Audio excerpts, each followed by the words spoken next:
Star Trek Deep Space Nine, Season 5, Episode 24, Empok Nor. I think this is a fairly creepy Star Trek episode.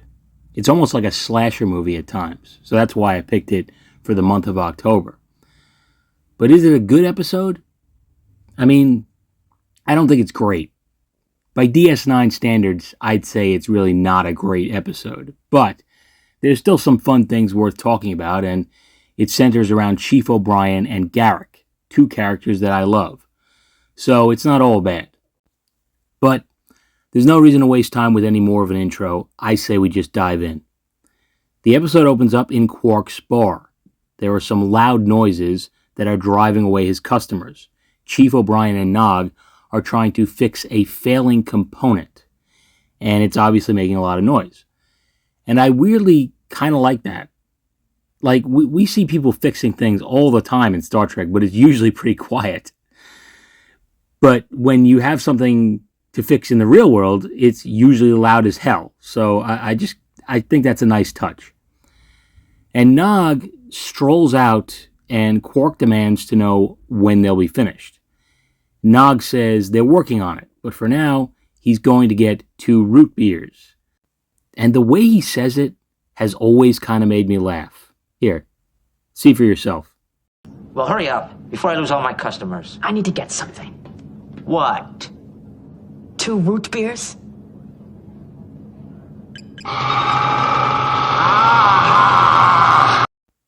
It kind of sounds like he says woot beers, like with a W.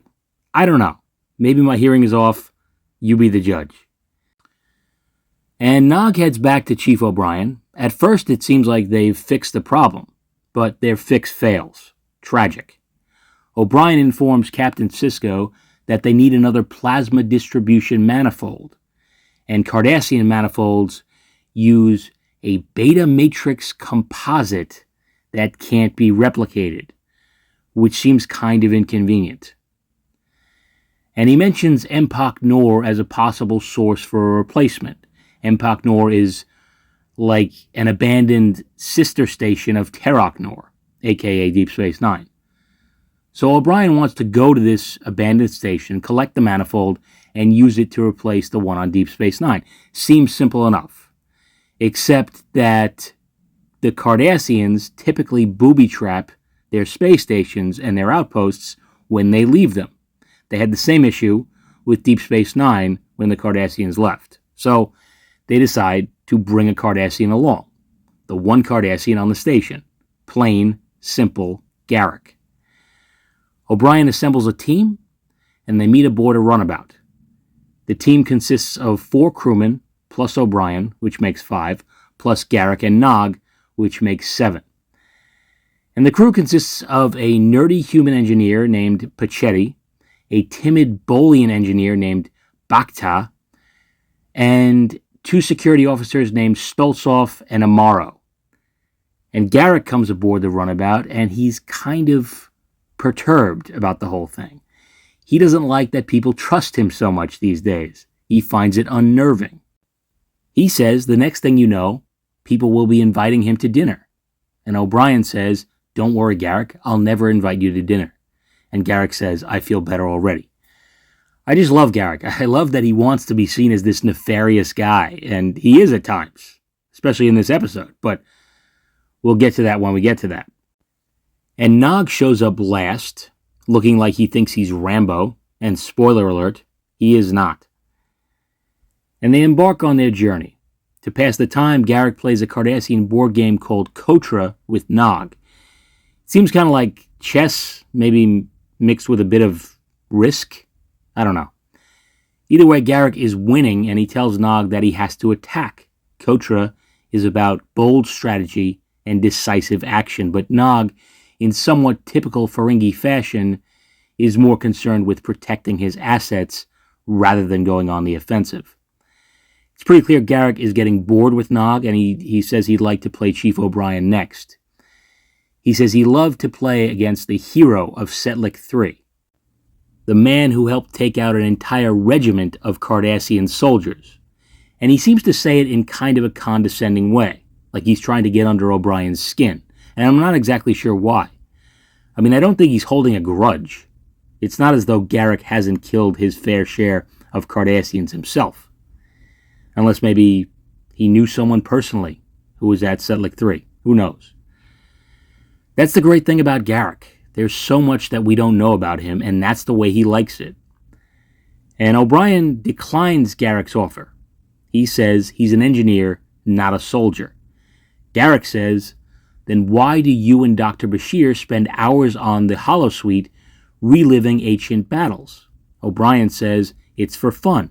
It's a game. And Garrick says so is Kotra. So the point goes to Garrick, but O'Brien still declines his offer anyway. And they arrive at Empok Nor. And it's already kind of creepy. This totally abandoned giant space station. And I kind of like their approach because the station looks like it's tilted in kind of an awkward direction, at least from their perspective. And this is something you almost never see in Star Trek. You know, when two ships approach each other or approach a space station, everything is right side up. When in reality, because there's no direction in space, they should run into a Klingon bird of prey that looks like it's upside down every now and then. But they never do. So it's kind of cool to see that they have to adjust the runabout to match the position of the station. And maybe the station is a little off kilter because it's been abandoned, but still, it's cool to see that visual. And Garrick has to disarm some booby traps before they can dock. It's keyed to Cardassian DNA, so he puts on a spacesuit and does what he needs to do. And I wonder if being inside a spacesuit is difficult for Garrick because he is extremely claustrophobic. Although I'm not sure if that's been established yet. No, yes it has. It absolutely has. It's either in Purgatory's Shadow or by Inferno's Light. Both of those episodes happened earlier in Season 5, I believe. And Deep Space Nine kind of does weird things sometimes where they have two-part episodes that have two totally different titles. No other Star Trek show, to my knowledge, does that. But basically both of those episodes are one episode. And Garrick is shown to be very claustrophobic in either one or both of those episodes. I can't really remember. I kind of feel like watching them because those are great episodes. Either way, I'm getting off track here, as usual. My point is that Garrick is in a spacesuit, and he doesn't seem to be affected by it at all, which he probably should be.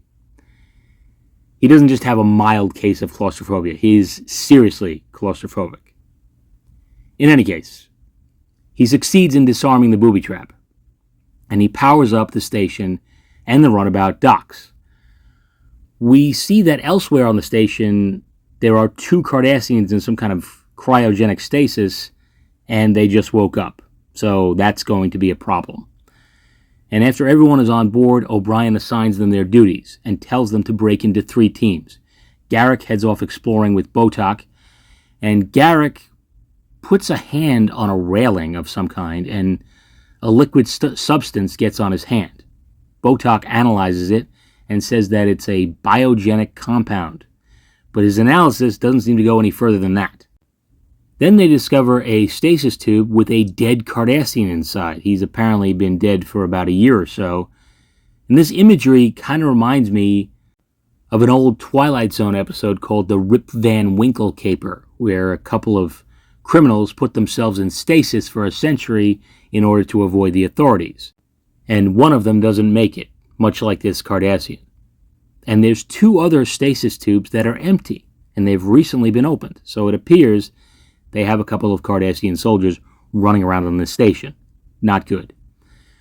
Garrick notices the dead Cardassian has a regimental badge, the First Order, 3rd Battalion, which apparently means that he was a badass, and so are his still living comrades.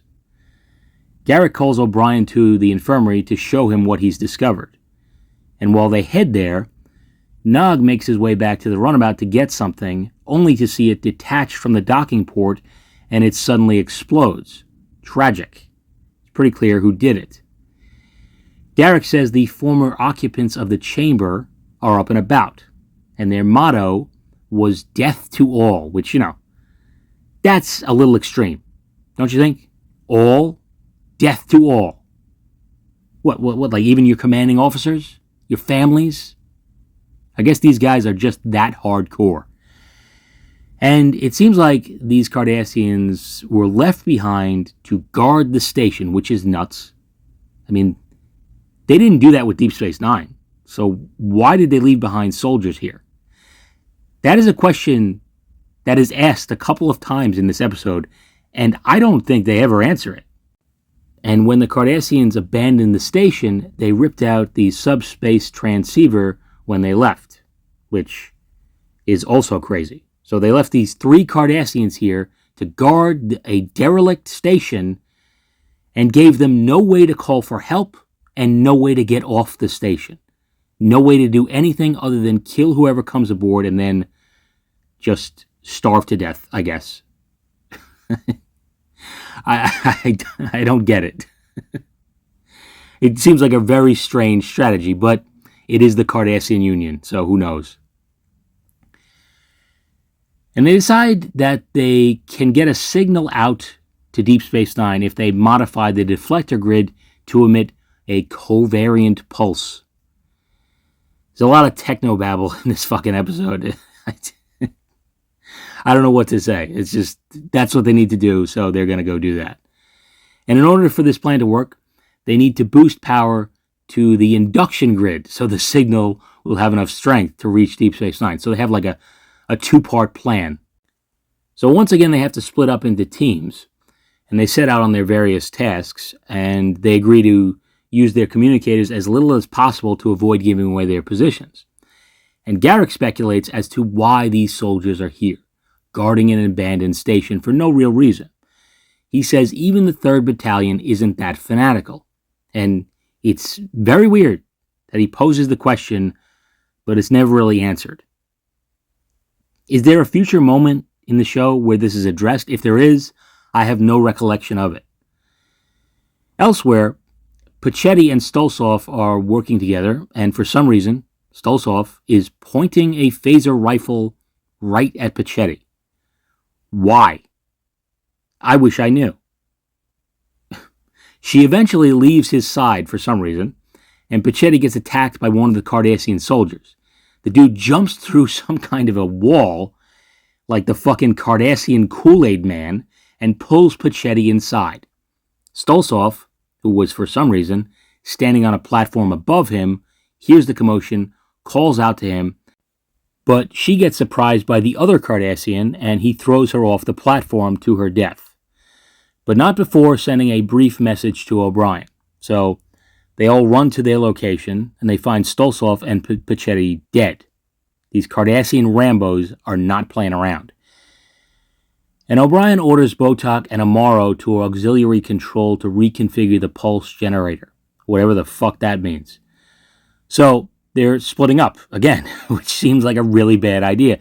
It seems like a typical horror movie decision, which of course it is because this is kind of a typical horror movie plot.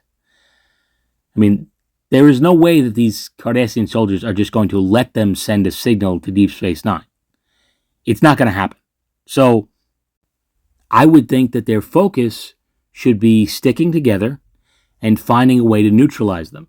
And Garrick is the only one who seems to agree. He says he's going after the soldiers, and he seems like he's becoming a little unhinged. He thinks O'Brien would like to shoot him just because he's a Cardassian. Eventually, they let him go off on his own, probably figuring there's no harm in letting him try. And Garrick ends up back at the stasis tubes, and one of the Cardassians sneaks up on him, but Garrick hears him coming and hides in one of the tubes. He pops out and surprises the Cardassian and shoots him dead. 1 down, 1 to go. And Garrick says that felt good. Not a great sign. And Garrick returns to Nog and O'Brien, and he tells them that one of the soldiers is dead. He also tells them that he analyzed a tissue sample from the soldier, and he discovered that he had been given a massive dose of a psychotropic drug. He's not exactly sure what it does, but he says it wasn't something to make him more amicable. He speculates that it's a drug that amplifies Cardassian xenophobia. It makes them hate anyone who isn't Cardassian. Nog asks, then why did he attack Garrick? And nobody knows, and nobody will know the answer to that. Garrick heads back out to try to find the other soldier, but O'Brien stops him for a moment.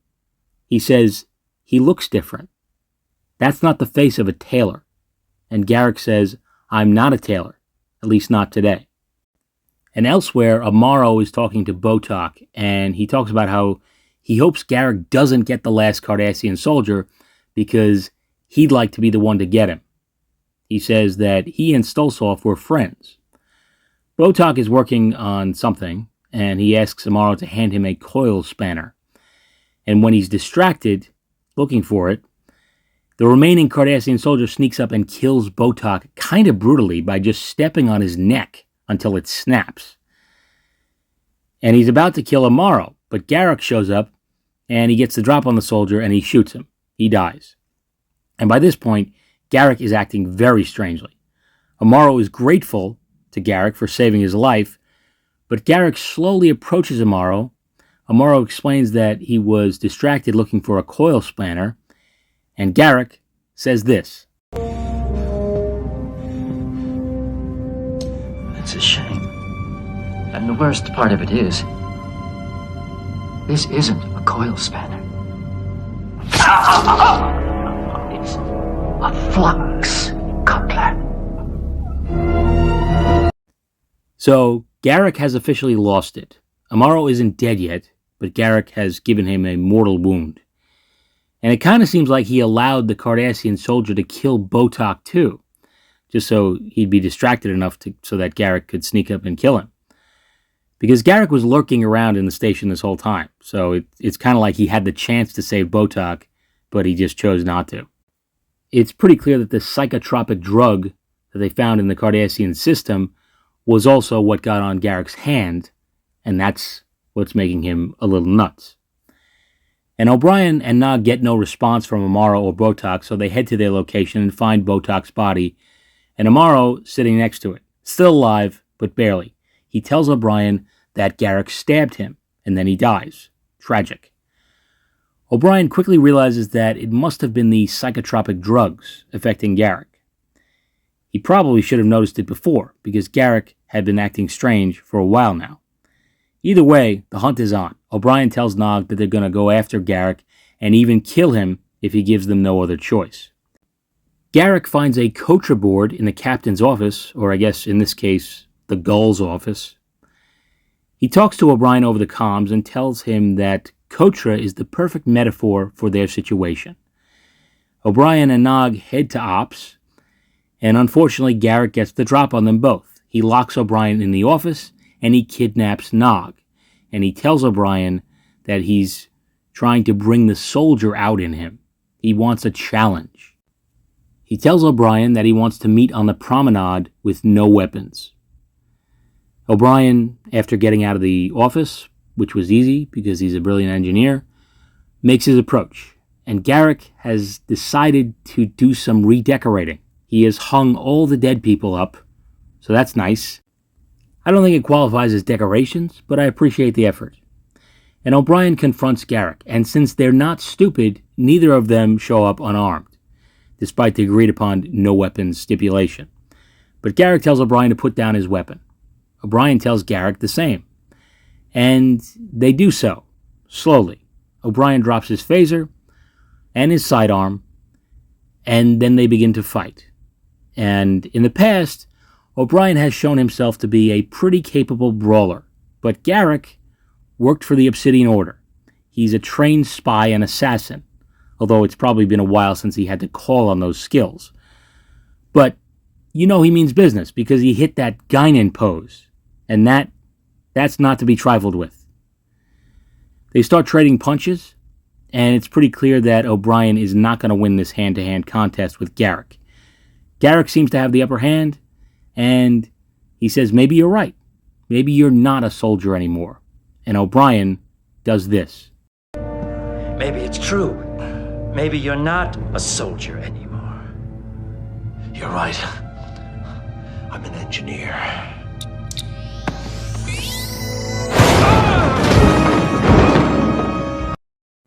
So he obviously rigged up his phaser to explode on his signal, and he just needed to get Garrick in position close enough to it for it to work.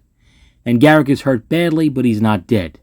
They end up getting the signal working, and they get taken back to Deep Space Nine. Dr. Bashir treats Garrick's wounds. He gives him something to neutralize the psychotropic drug, and O'Brien talks to him, and he tells him that they managed to save the plasma manifold. It's being installed right now. Garrick says mission accomplished, but it didn't go quite the way I expected. O'Brien tells him there'll be an inquest, and yeah, I would think so. Garrick asks O'Brien to express his deepest regrets to Amaro's wife. He says he talked to her himself, but he's not sure she'd welcome it. A wise assumption. And the episode ends with this exchange. Julian tells me the blast broke a couple of your ribs. Well, it could have been worse. If I'd been any closer to that phaser, it would have killed me. Well, don't take this the wrong way, but that was the plan. I understand. And that's the episode. It's really kind of a bizarre ending, if you ask me. I mean, how do you just go back to normal after this? I mean, Garrick killed a guy. And he's living on the same space station with the guy's wife. I mean, that's got to be a little awkward, don't you think? And I don't think O'Brien is close friends with Garrick. Not in the same way that Bashir is, anyway.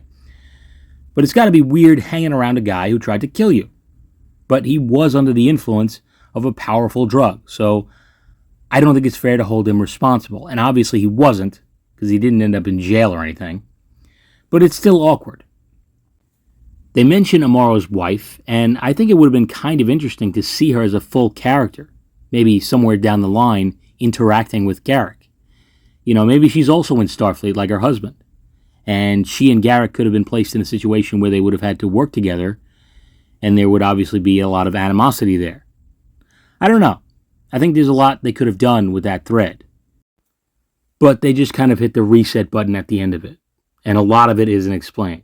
I mean, why are those Cardassian soldiers guarding that station? We have no idea. Ultimately, it's an okay episode with some tense scenes, but it doesn't really offer much beyond that. It's about a crazed Garrick trying to get O'Brien to be something he's not, a cold-blooded killer. But regardless, that's about all I've got for now. And stay tuned, because I'm hoping to release a video every week in October, and maybe a little bit beyond that. But we'll see how that goes. I can't promise anything. But that is the goal. Anyway, let me know what you think of this episode, and until next time, take it easy.